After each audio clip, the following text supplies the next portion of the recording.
Today we are honored to have a global leader, global president of Diaspora.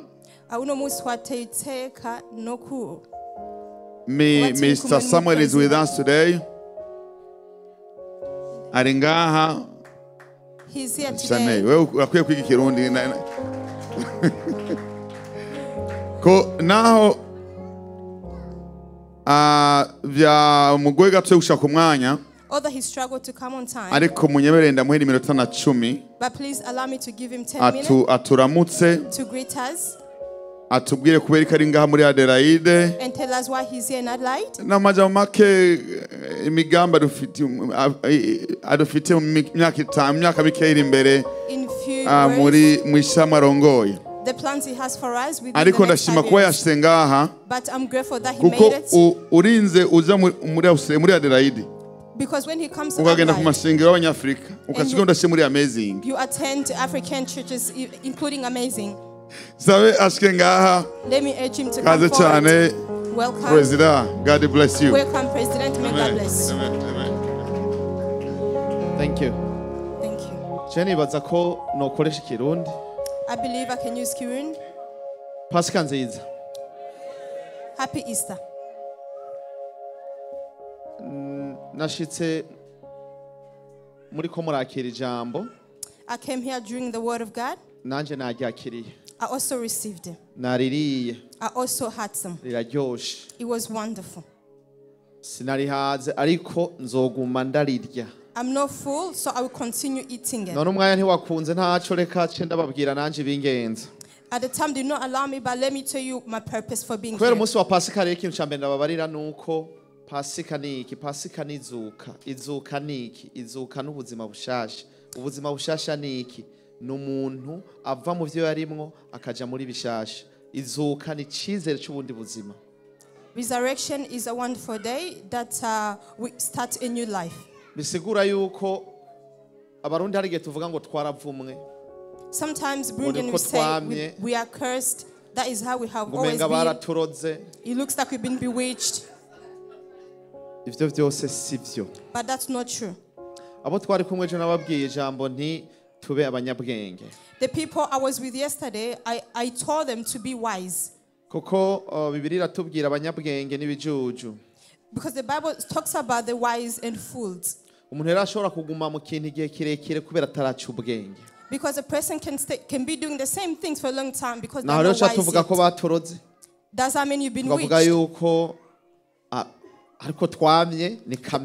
They will say it's the normal habit, that's how we have all been, but it's not the truth. We were not wise. But now we are. And that is why our diaspora does not sleep. The diaspora that unites in that word. Truthfully, we are wise. So Jesus Christ resurrected for all of us. Our old lives are buried. Now we have new life. Let's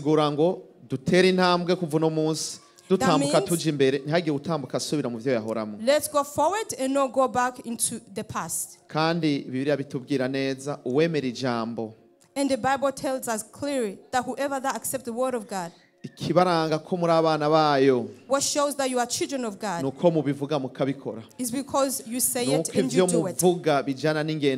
It's because your words match your actions. So let this be a good time for you to ask for forgiveness. For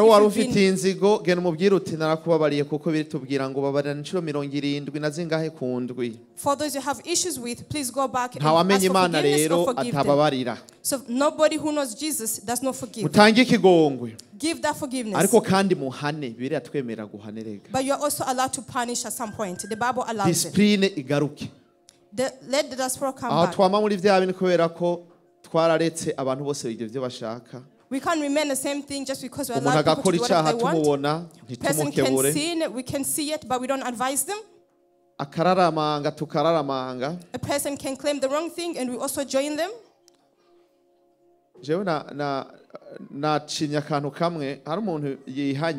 There's one thing that I'm grateful for that I saw one person repented.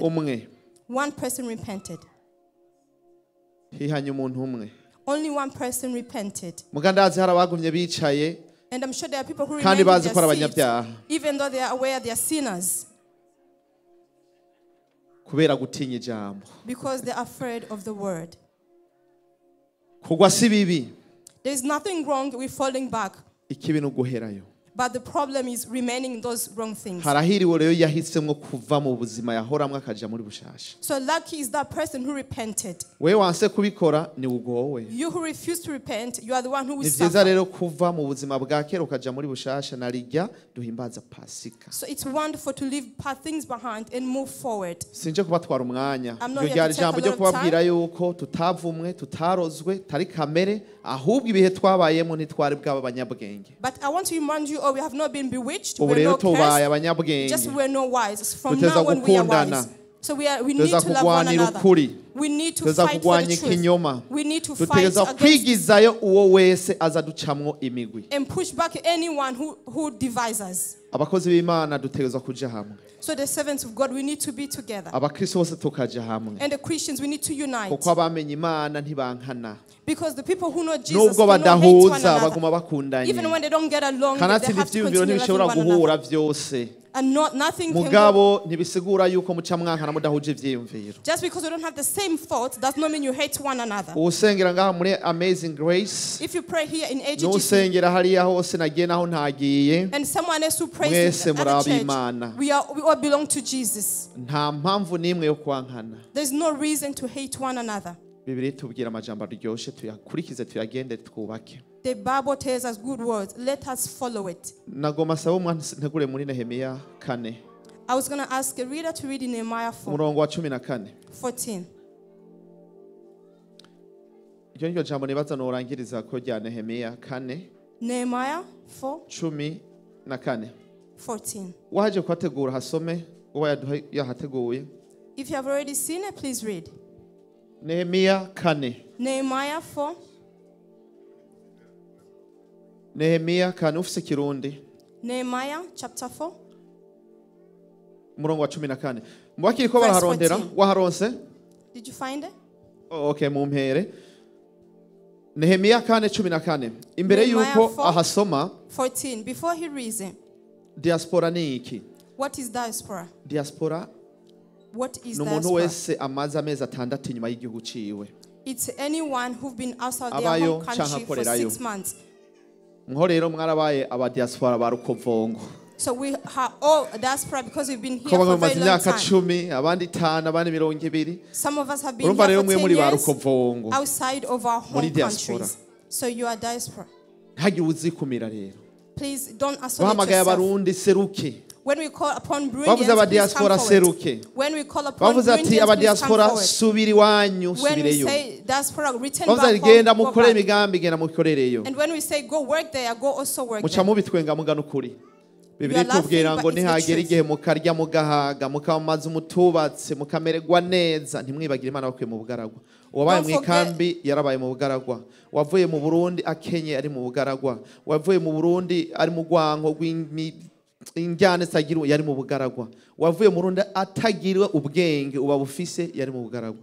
Uvuze kutagira ubwenge mu mission nshatse kuvuga n'umuntu yabaye mu bintu atazi ko abirimwo. Hanyuma Bibiri tubwira ngo n'utagira ubwenge arabusaba Imana ikabumuha canke akaburondera akaburonka. Bibiri tubwira aho tugerageza guca ubwenge nico gituma mwaciye ubwenge nk'ubu mwari bakishengero nimwe ikomera amashi cyane. Aha mwaraciye ubwenge. Amatwi asumira numvise ngo gahani gwanyu ntimukose nigwanyu. Nimwiyongera amashirero. So clap hands for yourselves. Iyumvira abantu bangana nk'uko mukaguma musemberereza kandi Imana yabahaye byose. None rero ko mwabikoze Imana izobaherezagira kurusha. Imagine being this number of people but yet you are still renting. So may God bless you for finding your own church. Reka dusome iryo jambo cyo turangiza kugira ngo ndabarekure. Please read the word of God and we end. Yesu Kristo aravuga ngo mbitegereje mva hasi mbarira abakuru n'abaganza n'abandi bose ntimubatinye mwibuke umwami Imana ahambaye ateye ubwoba mugwanire bene wanyu n'abahungu banyu n'abakobwa banyu n'abagore banyu n'ingo zanyu. Amen. Murakoze. Mugwanire ingo zanyu d'abord. Fight for your homes. Ntimushobora gutera imbere mutubatse ingo. We cannot develop without fighting for our homes. Iterambere rihera mu rugo. When we talk about development, it starts from home. Komeza ingo zanyu. Strengthen your homes. Subiza hamwe abariko baravana. Bring people together who are separated. Ntimuboshe kuvana. Don't encourage them to separate. Babwire muti gerageza. But tell them to try. Senga. To pray. Kora. Work. Hinduka. Change. Fata ingingo. That make a decision. Mugwanira abana banyu. And fight for your abana banyu children. ntubareke ngo bigire ivyo bashaka. Don't let your children to do whatever they wish. Ijambo. But lead them with the word of God. Bring them forward in the house of the Lord. Remind them what tomorrow will be like. Don't allow them to be lost. Please show them good friends. Fight for your brothers and sisters. Fight for your brothers and sisters. It's very important to hear that. It means that country. It's yours. Even though you are here, that's our home. Whatever happens, when that country faces issues, we are also facing it. So fight for it. Fight for it. Fight for it. Because that's our country. That is the nation of Burundians. When we talk about diaspora, please prioritize that. Understand that we need that unity in the whole world. I came from different places, but it's one message that I'm sharing. Even though we did few things while we're separated, imagine what we can achieve when we are together. We can fight for all those people we're talking about. We could fight for our families. We can bring them together and also all rejoice. Let's be wise. People who are wise, they come together. Those who are wise, they fight for the goodness of the country, not just groups. Those who are wise, they fight to achieve goodness for the church. Not for the pastor, not for deacons, but for church. Because people die. But her church does not die. Dutandukanye ibintu rero, dutandukanye ibiringo, tumenye ikiringo turimo ko ari ico kuba bashasha. Let's differentiate times. Kwiyubaka kuvuno munsi. It's time to be new.